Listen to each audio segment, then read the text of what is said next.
Hey guys, this is AJ Unlimited here to bring you another video. This video I'm going to be talking a lot about the depression I went through earlier or later on last year, and then it kind of spilled into this year a little bit, and how I dealt with it, how I got through it, and essentially what I did to get better. I'm going to try to keep it as brief as possible, but also thorough. Um, because it's a very serious topic and I do want people to know that they're not alone. But I also want to go more in depth with it all and kind of explain really what it's like to have depression. And if you're watching this video and you're struggling with depression, I hope this will help you, give you some hope, like at the end of the title type of thing. But if you know someone who's talked about depression or mentioned depression, that they're depressed in some way, I want to explain to those who've never suffered with depression, with the actual illness, the chemical imbalance in the brain. I want to explain it to you how it feels, just so you get an idea, so you get more insight on it, more of an understanding, and so that if you ever have a friend or family member in the future, or if you currently do right now, who is talking about depression, that they're saying they're depressed, they're feeling this is how they're feeling, then hopefully you'll have a better understanding of how they feel, and you'll maybe hopefully know how to help them. So my depression started in August of 2016 last year, and it started because uh, I I was doing the Disney College program, which if those of you who don't know what it is, it's an internship for college students where you can go and basically work for Disney World in Florida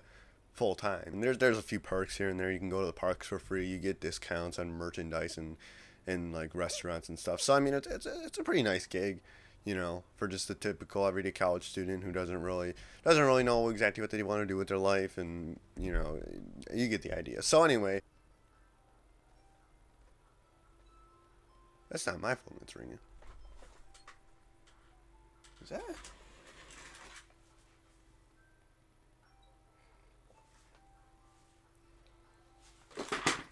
So I moved down there and I moved into my apartment, met all my roommates, and it was like cool, whatever, and I remember like when I got there, for some reason I wasn't feeling right. I was feeling off. I wasn't feeling like myself. I wasn't like excited or as pumped as I expected I would be. I was just very like I just didn't really care to be there. I was very like something wasn't right. And I was thinking, it's just I just moved out of my house. I'm living in a totally different state with total strangers in a totally different environment, and I'm about to start a whole new job. Like there's a lot of changes taking place over the next couple weeks. Like it's obviously going to take some time for my mind to adjust. But I just still, I still wasn't, it was just nagging away at me, this feeling of apathy. And it seemed like whenever I tried to go out and have a good time, I had this like brain fog. It was like it felt like I was in a dream type of state.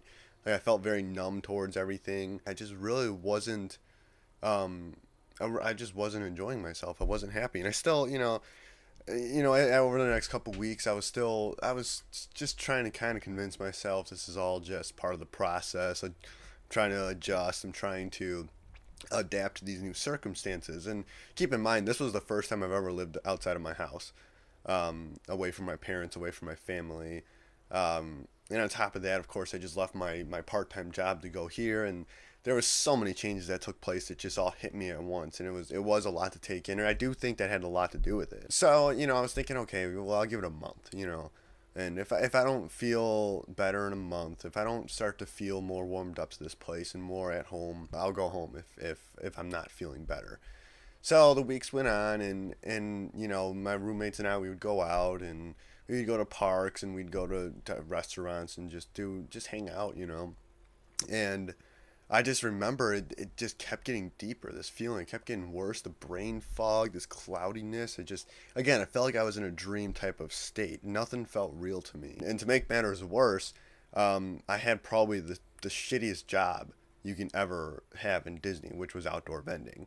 I think like there was like literally one or two people that I met that actually enjoyed the job, but everyone else hated it. It was the worst job. I mean, you're out there in the hot sun all day long, selling hot dogs and pretzels and popcorn to so many guests, endless amounts of guests just coming up to you, and it's so tedious and it's boring, and I mean that really that just made everything worse for me, and especially the first couple of weeks I didn't really know my roommates that well. We weren't really good friends yet, so I didn't really have anything to I didn't really have anything to look forward to going home or getting off of work. It was just like, I mean, yeah, I'd get off of work and it was this feeling of relief because, like, yeah, I'm off of work now and I can just go home and relax.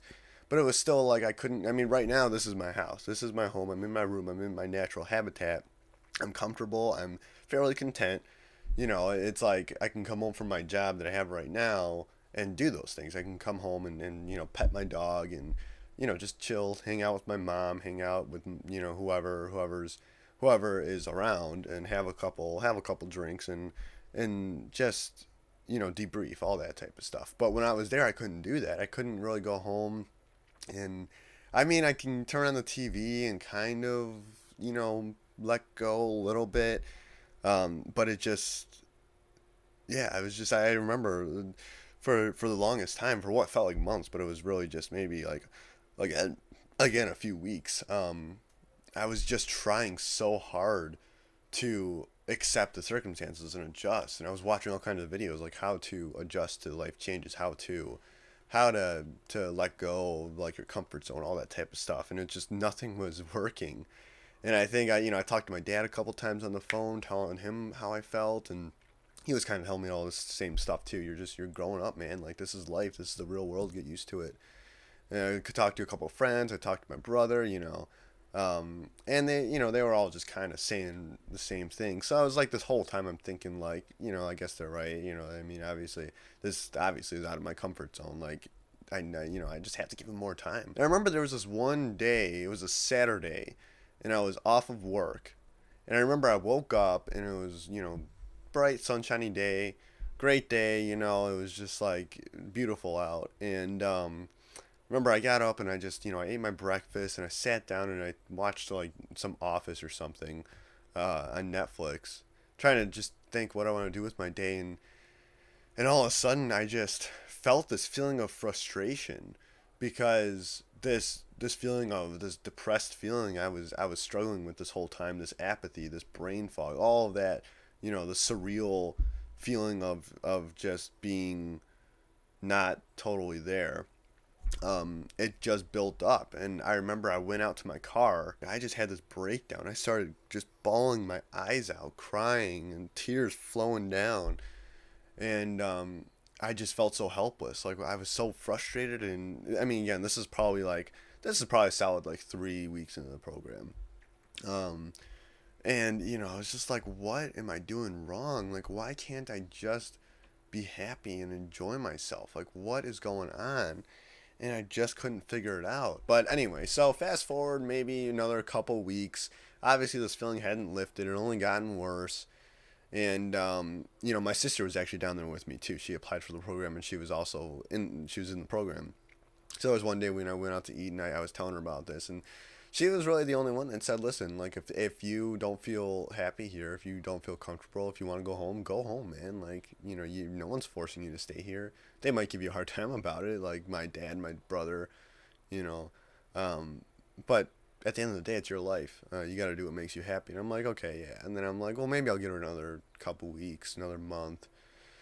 So essentially, the entire program was was a matter of me looking, forward to the next checkpoint, if you will, to when I can go home if I wasn't happy. Um, but eventually, there was a point where there was a point where I came to realize that this was something more than just a situational thing. Um, this is more than just homesickness. This is something a lot more serious, and a lot more, I guess, more chemical, And so I did a little more research, and I talked to a couple more people, and it just, I was just slowly realized, like, this is depression, man. Like, this is full blown depression. Like I had no energy to do anything. I had no interest in any. I didn't even. The only thing the closest I can get to happiness was probably sitting down and watching TV, which still I just felt like shit. I remember watching The Office, and there were scenes that would kind of make me want to laugh, but I just couldn't physically laugh. I felt so numb to it. There was absolutely nothing I can do to make myself feel happy. It was like someone just took a spoon, a giant spoon, and just scraped everything clear. It's like someone took me and like treated me like a pumpkin on Halloween. They carved my head open, and they just scooped everything out, you know, and just left me there.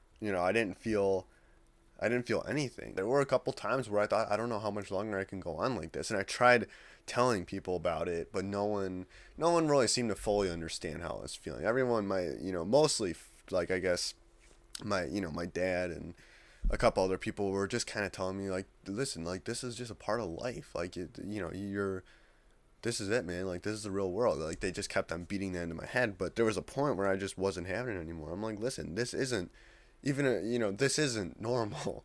Like, I was trying to just almost begging them to believe me, just to hear me out, and they were, they weren't having it. So eventually I just had to take matters into my own hands, and I ended up finding a doctor down there. I went to the appointment, and I told him everything I was experiencing, and he prescribed me an antidepressant. Ella, what? I thought you were Tom. No. What are you I'm doing? recording a video. Get out. For Huh? what? Huh? For what? For YouTube. Okay. I'll be in it. No, I I'm want not. YouTube to see me. Ah! Hi, YouTube! This is Ella, my niece. I want a dog, a golden retriever, a red golden retriever. They're so cute. Okay. Ella, I gotta And I also sing. sing. No. Sing Moana. No. Do it. I am a lost boy from Neverland. Appa, appa, appa, appa. Oh, I have a video to record. Stop it. Hello, you got it up a game. Okay, come on. We're gonna.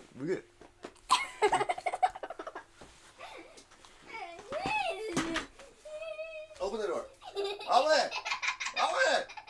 Well, that was my niece Ella. She has been in this world for 9 years, which means the last 9 years of my life have been absolute torture. I'm kidding. I'm just kidding. Have been absolute torture. Just every Monday, Wednesday, and Friday. So I left off saying that I went to eventually had to take matters. Shut up, cat. Jeez. Can't you get one moment of peace and quiet? I'm being a video now, you stupid piece of dumb cat. Look at him. Look at him. Oh, this video is supposed to be serious too. Golly.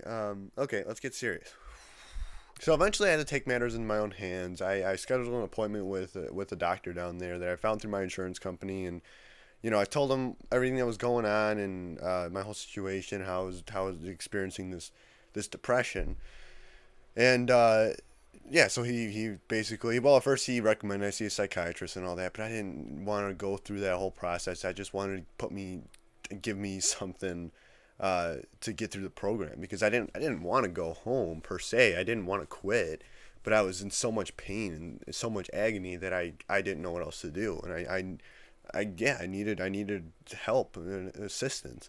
So he prescribed me an antidepressant called Zoloft. So I started taking this medication, and I'm feeling really hopeful about it, because I did a little research on it, and I talked to a couple other people who knew a thing or two about antidepressants and how they're supposed to help with both depression and anxiety, which were two things I was really, really struggling with.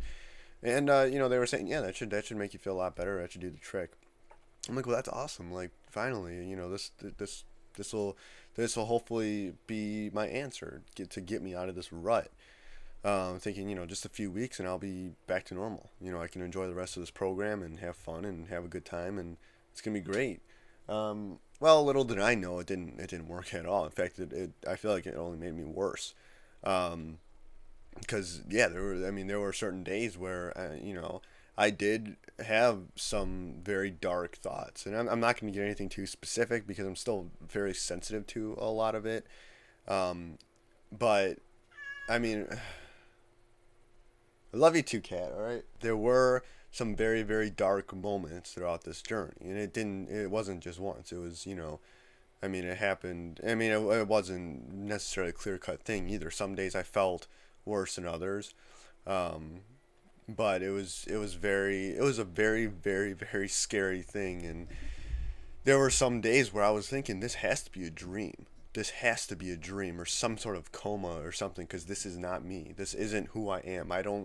I'm not the type of person that would go into this state of mind.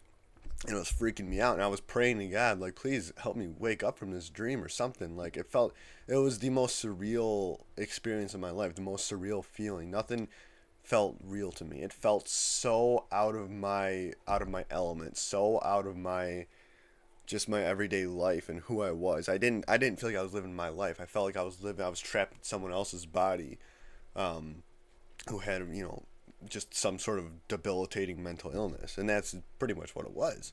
And it is an illness. I mean, that's exactly what it is. It's just like having the flu or something, or a really bad hangover. It's a very legitimate illness.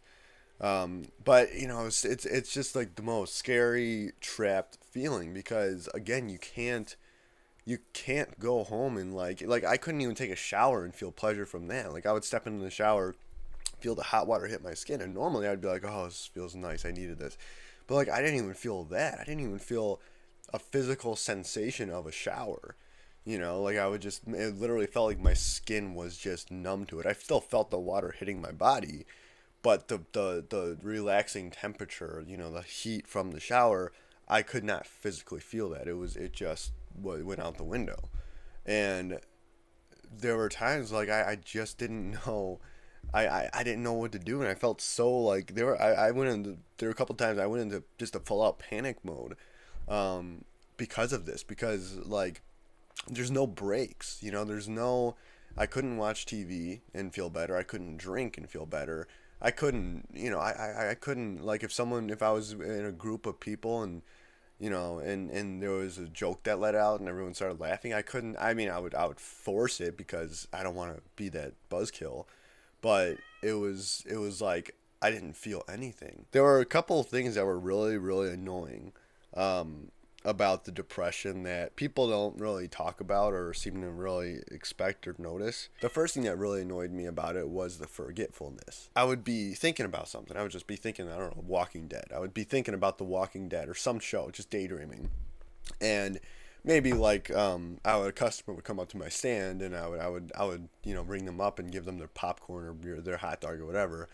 And then normally I would just go back into that daydream and continue thinking about it. But like, there were times where that would happen, and I would try to go back into that thought, that I was having, and my mind would just go blank. Like, man, what was I just thinking about? Whoa, what the heck was I just thinking? And I know that's kind of a normal thing. Like, some people experience that from time to time, but it happened like all the time, and it was the most annoying thing, because I'm like, I was genuinely amused and entertained by this thought I was having, and it could have been anything. It could have been as simple as, when is my lunch break? Or what am I gonna do when I get home? But like, it was so like, it was just like someone just grabbed that thought out of my head and just tossed it away into the trash. I just couldn't remember what it was, and that was annoying. The second thing that annoyed me was the fact that I couldn't feel anger.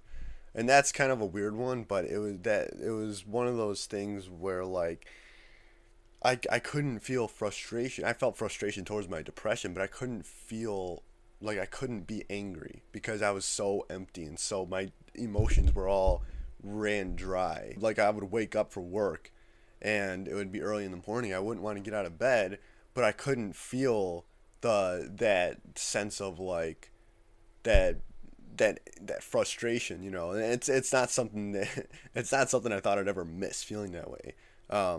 Waking up and just being so like dreading getting out of bed and going to work. I couldn't even feel that. It was like I would just wake up and feel like, just stare at the ceiling, and just, all I'd want to do is shut my eyes and go back to sleep. I couldn't wake up, and it was weird. And like, I remember there was actually one time where I was driving on the highway. I don't remember where I was going, but I was driving on the highway, and I was coming up to a toll, and I wasn't expecting the toll. I didn't have any cash on me, so I was trying to figure out what to do.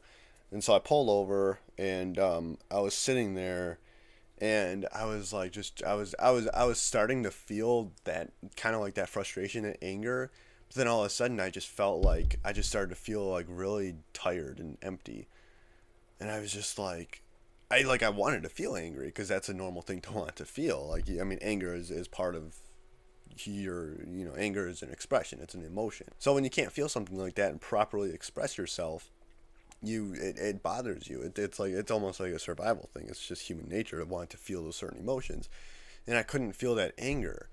And it was just like, I was just sitting there like, man. And I was getting angry at the fact that I couldn't feel anger. It's like, it's just weird.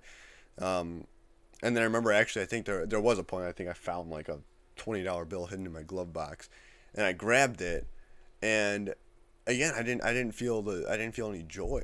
I didn't feel like yo, yeah, finally, like I can go through this toll now. It was just like, okay, cool. And it was just, that was it. It was like you're neither here nor there. Like, I couldn't feel anger, frustration, or joy and peace. I couldn't feel any. It was just like the most. There are so many things. I should make a video like 5 things that nobody tells you about depression, because there are things that happen and I'm like, okay, well, this makes sense with depression. I wasn't okay with it, but I'm like, whatever. Depression, the tiredness, the emptiness. A lot of it was a lot of it was kind of like, it was like, no, not really too surprising. But what really got me is just the fact that it's like depression is like this black hole that just sucks everything up. It's not just sadness. It's not just, you can't eat or you can't sleep. It's like there's a reason why you can't do those things. It's because you can't feel the pleasure of doing it, and you don't have the energy to do it. And that's the other thing that really bothered me, is I had no energy. I had no energy to do laundry or clean up or cook. Um, all I wanted to do was sleep all the time. And yeah, one thing that I actually didn't lose was my appetite. One of the only things I actually it did seem to enjoy for the most part was food. And I don't know what I would have done if I lost my appetite or lost my ability to sleep or any of that, because those were the only two things that were almost an escape for me. Those were the only two opportunities I had to really just have a chance to enjoy something. But other than, and I feel grateful for that, because if I lost my appetite, if I lost the ability to sleep, who knows what would have happened. That might have been what would have pushed me over the edge. It was just having those two things to look forward to. Eating and sleeping were the only two things I really had to look forward to, and those are the only two things that seemed to really get me through the day most of the time, in most cases. But that aside, no, it's just like this feeling of like you're in some sort of dream that you don't know when it's gonna end, you don't know if it's gonna end, and you don't know, there's nothing you can do, there's nothing to look forward to, there's nothing you can do to make yourself feel better. You can't really watch TV and get pleasure from that. You can't eat. I mean, in most cases you can't eat. You can't partake in any sexual activities. You can't do any of that stuff you once enjoyed. Even the tiniest little things, it just goes out the window completely. I'm a big YouTube guy. I watch a lot of YouTube videos. A lot of Jacksepticeye, a lot of McJuggernuggets, a lot of those guys. So, it was definitely very, very upsetting when I couldn't watch them and enjoy their videos. Um, yeah, I remember actually there was another time where, going back to the whole anger thing, there was one time I was watching a McJuggernuggets video, and I don't remember which one it was, but I remember I was watching it, and then all of a sudden my computer, it just froze up on me for some reason. I don't know. I don't remember why, but it just froze up, and I wasn't, it wasn't coming back, and it was like, it was at a part of video that was actually starting to spike my interest a little bit. And then all of a sudden my computer just froze up, and I'm like, the hell? And I started to feel a little bit angry, but then again, it just totally went away, and I didn't feel anything. I felt so empty, and it was the most trapped feeling. It's like you feel like your emotions are like locked up in jail, and you want to get them out, but you can't find the key. You can't find, whatever. So you're just staring at them, and you without them, you just can't feel anything. You can't really fully express yourself. Um, there were times where I didn't even have the energy to talk because I couldn't feel the proper emotions to want to talk to people about a certain thing. Again, just imagine all of just everything you feel. Even the tiniest things, like just like I imagine you're talking to a pretty girl, if you're a guy, of course. So imagine you're talking to a pretty, you're an attractive guy or girl, and you don't feel the butterflies in your stomach. You don't feel that sense of that infatuation, that attraction to them. Like, you don't even feel that. My cat right now is scratching is on my lap, and right now I'm like, yeah, I like my cat. She's cuddly and she's fluffy and I like her. But when I was in depression, I didn't feel any of that. Like, you don't feel anything. You feel like, yeah, like I remember there was one time I even went to take a bath because there was one time where it was at the end of the day, and okay, God. Well, that did the trick. So I decided to take a bath. And, I'm thinking, maybe, I was feeling okay. I wasn't feeling too depressed. I was feeling all right, whatever. So I decided to take a bath. And I was feeling pretty okay until the moment when I sat down in the bath. Because, again, I felt, as soon as my body started to feel that relaxation, it was like something in my mind cut it off. And it just triggered my depression again. And I remember I was sitting in the bath and I was just feeling so what do I do?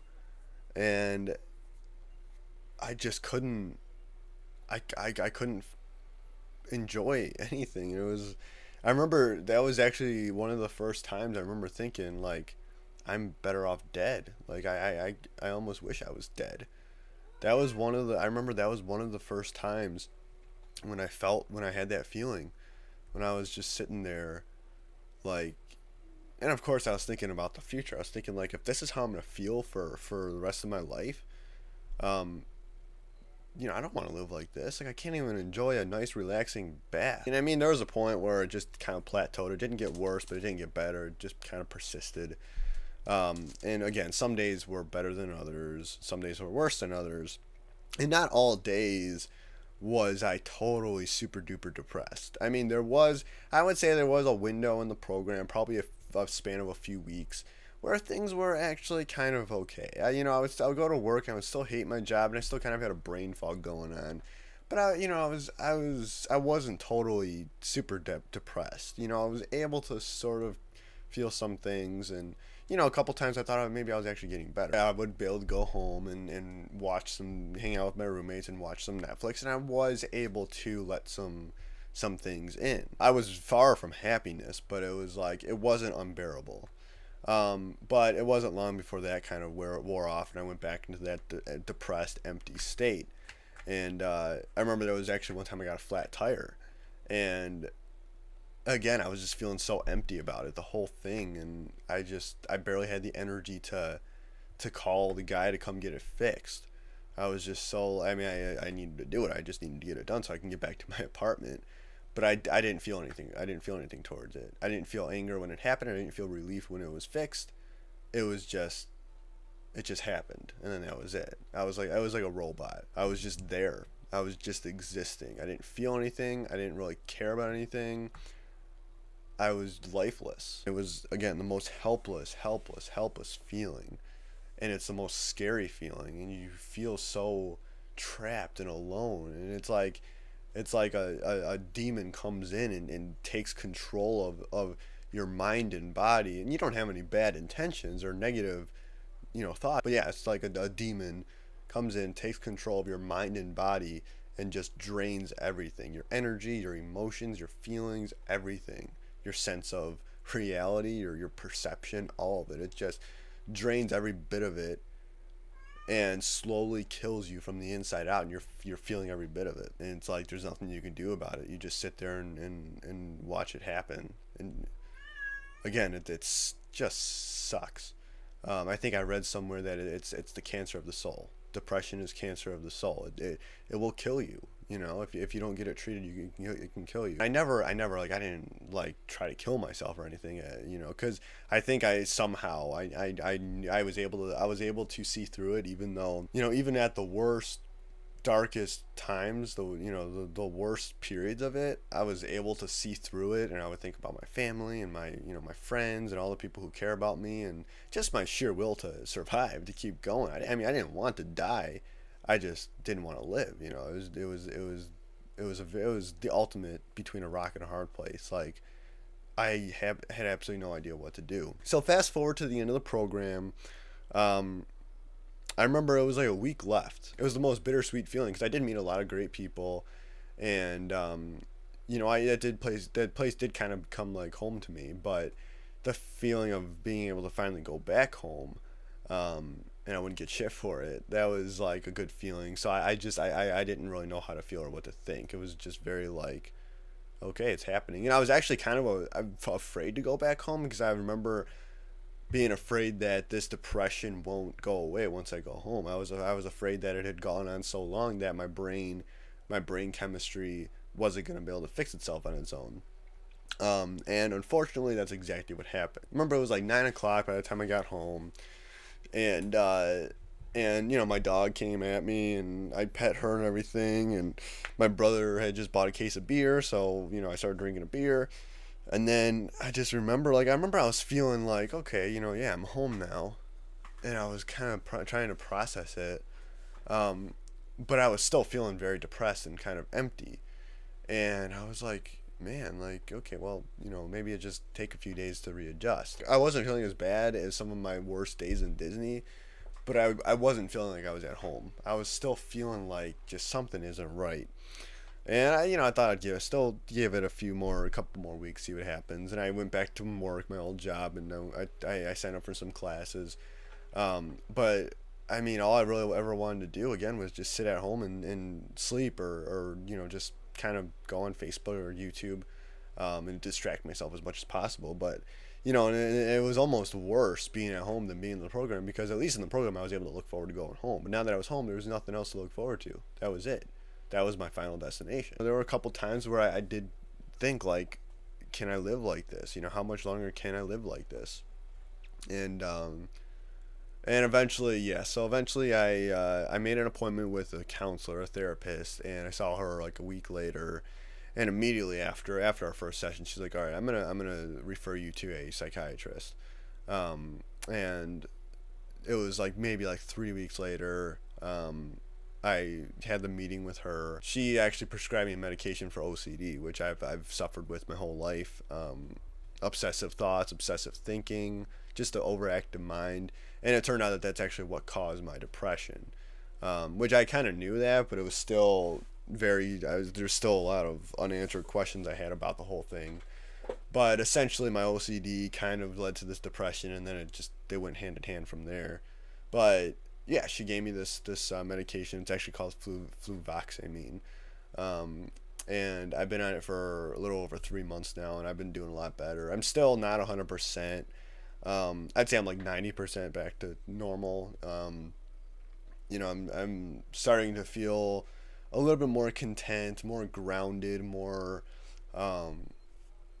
clear in the head. Like, I don't experience as much of that brain fog anymore. I still kind of get it from time to time, but it's not as bad. And I've gotten to the point where I can go home and have a couple beers and just relax, and you know, I can laugh and I can enjoy the company of my family and my friends. But yeah, so I mean, I guess I've been feeling a little bit more like lively, a little bit more motivated to do videos and stuff. You know, it's still one step at a time, one day at a time, and it's not an overnight thing whatsoever. It's a very, very, very uphill battle, very long process. There's actually this one guy I discovered on YouTube. His name is Big No No, and I'll put the link to his channel in the description. But I watched some of his videos, and he gave me some insight on the whole thing. One thing he said, though, is when it comes to depression recovery, when you're recovering from depression, it's not a straight line. It doesn't go like this. It goes like this, and then it'll go down, and then it'll go like this, and down, and this, and down. It's a very, like, 2 steps forward, 1 step back type of thing. So I hope this gave some people out there who don't really truly understand depression some insight. And the worst part is I didn't even experience the worst of depression. I just got a small taste of it. I mean, I only had to deal with it for like 8 months. But other people go on for years without getting help. And I don't know how they do it. Like, yeah, it has to take some serious willpower. And you know, I mean, I'll tell you, one of the things that kept me going through some of the darkest days were my sheer will to survive. Something I did learn from it, though, from all of it, is that you are much, much stronger than you think as a human being, and you can handle way more than you think. Because there were days where I remember thinking, I can't go on like this anymore. Like, this is just torture. But I had no choice but to keep going, because again, my sheer will to survive, and I would think about my family and my friends again, and it was just like obviously I can't. I'm like not going anywhere. I can't do anything, but I don't know what I'm gonna do if this doesn't clear up soon, and yeah, I mean it's very helpless feeling. But if you are struggling with depression or any kind of mental illness like that, anxiety, I mean I've seen it all. You know, I mean it does get better if you find the right help and the right treatment. I mean I got to the point where I almost didn't think I would get better ever. It was so like it was just one of those things where, because of course on top of the depression I was having the obsessive thinking and my mind was constantly running. So even on the days where I didn't necessarily feel depressed, I still felt super anxious and super like it was almost like my anxiety caused me more pain than the depression sometimes. And so there was never really any breaks. It was a very constant 24 thing, 24/7 thing. So there was a couple times where I really questioned if I was ever going to get any better, if any medication can help me, if any counseling can help me. I might be stuck like this forever. That's, you know, I thought that to myself, and I still sometimes tend to think that way, because some days I still feel a little not totally 100%, and you know, still kind of like not really too motivated or energetic or happy. I still can't fully enjoy things as much as I would like to, but I've gotten to a stable enough point where I want to live. So yeah, so if you're struggling with depression, I mean, believe it or not, man, you will get better. You just have to, you gotta see a psychiatrist.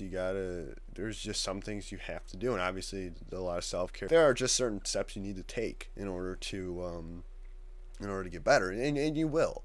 There will come a point, no matter how stubborn you are, no matter how, you know, scared, you know, it is scary to give in to all that, and there's a lot of, I don't have answers for everything. And honestly, I don't know if brain chemistry ever fixes it on its own, but honestly, it's not worth it. It's not worth waiting. You know, if you're too young to make the appointment yourself, tell your parents or someone that, listen, like, I need to see a psychiatrist, this and that, like, whatever, and try to be open about it. And unfortunately, in some cases, the parents don't give in. They think you're just this is a temporary thing. You don't need to go to see a psychiatrist. You just need to, you know, to let go and try not to think about it, which is like the worst thing a parent can ever tell their child when they're going through depression, is just stop thinking about it and deny the fact that they're experiencing depression. Because that's like denying someone, you know, an antibiotic when they have an infection. You know, it's like it is a legitimate illness that needs medical attention, just like any other illness out there. And I can't stress that enough. The one last piece of advice I want to leave you guys who are in this rut is, no matter what happens and how dark things get, how helpless things get, no matter how bad you want to end it, you know, just keep going. You know, just keep going, period. It doesn't matter what you do or how you do it. Just keep going. Just keep going, one foot after the other. Take it one day at a time, 1 hour at a time. A lot of this stuff that big no guy said, so I'm kind of quoting him, but I mean, it's absolutely true. You know, that's your one job. Wake up and tell yourself, just keep going. Just stay alive. Just stay alive. And eventually, somehow, some way, you will get better. And that's all I have to say about that. And you know, if you haven't experienced depression, hope this video put it into perspective a little bit for you. And I mentioned it in my other depression video. If someone talks about depression in any way, even if they are just being overdramatic, even if they are just looking for attention, still, it's like it's not something to just brush off. Again, it's like if someone tells you they're depressed or they have depression, you should treat that. You should literally treat that as if they tell you they have cancer. You should literally treat that sentence as if they're telling you they have cancer, because that's what it is. It's pretty much just as deadly. I mean, it's much more treatable than cancer, fortunately, but it's probably just as deadly. I mean, believe it or not, man, and you probably will find that hard to believe. For those of you who don't really understand it, you will find that hard to believe, but you trust me. If you're a parent watching this and your kid is trying to tell you they have depression, don't try to tell them that they don't, because you don't know how they feel. And the next thing you know, they might try to kill themselves, and they might actually succeed, and then you'll think, what did I do wrong? And then you'll have all kinds of regrets. So again, if anyone, your friend, family member, stranger, coworker, even if it's someone you don't like, if they tell you anything along the lines of them feeling depressed in any way, you should literally take the word depressed and replace that with the word cancer. I'm not even kidding. And then how would you react to that? Especially if it's your own kid or your own family member. You should literally treat it like it is that deadly and it's that dangerous and it's that serious, because it really is. So just please don't take any of that lightly. And I'm glad, part of me is glad I went through it, because now I can share it with other people and kind of create more awareness about it, because it's the most like silent and invisible illness out there. There's no seeable symptoms. It's just people just feel it. I really hope this video helps someone in some way, or puts some understanding out there, or just makes some sort of impact on this whole issue, because it is a big issue. I just hope that people start to understand a little bit more, and we can just have it in us to look out for each other a little bit more, be more compassionate and understanding about it. Don't have such a big head. If someone tells you if they have depression, you might, if it's like a high school kid, your first reaction might be, oh, you're just being over dramatic, you're just being, you're just feeling sorry for yourself, whatever. It's like, even if that's the case, like, it can't hurt to just give them a chance.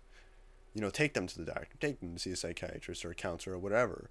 Because it's better to find out you're right than to be wrong and then not being able to look back. Just don't take that word lightly. Depression is cancer, period. So that's all I have to say about it. I'm gonna go and wrap this up. This is already going on an hour and a half, which is gonna be a bitch to edit, but it'll be worth it. So anyway, hope you guys enjoyed this, I guess, or I hope this helps someone again. And if you have any questions, feel free to comment or message me. I'm open to whatever questions or comments you have about this whole issue. If you need to talk to someone, I'm here. Again, my YouTube channel is not that big, so there's not really people trying to message me on a daily basis. So I will most likely see your message if you do message me. I'll even give you my Snapchat or something, so we can have a more immediate response to each other, I guess. But anyway, so that's it. I'm going to go and wrap this up. Again, if you're suffering with depression, just keep going. Day at a time. Stay alive. That's all I have to say to you. And it'll get better. You just got to trust me. It'll get better. And if you don't have depression is cancer. And it should not be taken lightly, period. Don't try to tell someone that they're not depressed. Because that's how arrogant and simple-minded is it for someone to tell another person that they don't have an illness. It's annoying. I hate that so much. That sense of that pride, like, oh, you're not depressed. Come on, you have so much to be happy about. You have a great life, a great house, great family. Like, there's nothing for you to be depressed about. Well, guess what? There's no reason for someone to have cancer, but they have a great house, they have all the money in the world, they have, I understand the confusion. Depression is because depression is overused. Depression, people automatically think they're sad or they're upset. But I mean, depression will put a grown man who's a billionaire, has the best family in the world, best house in the world, all the money in the world. It'll put him on his knees and make him wish he were dead. And that's just how bad it is. So that's all. I mean, depression is just as legit as any other mental illness out there, schizophrenia, psychosis. But anyway, so yeah, I'm gonna end this here. So that being said, thank you guys once again very much for watching this. I do hope you enjoyed it. Hope you learned something. If you liked it, you know what to do. And as always, I will see you next time. Later, Gators.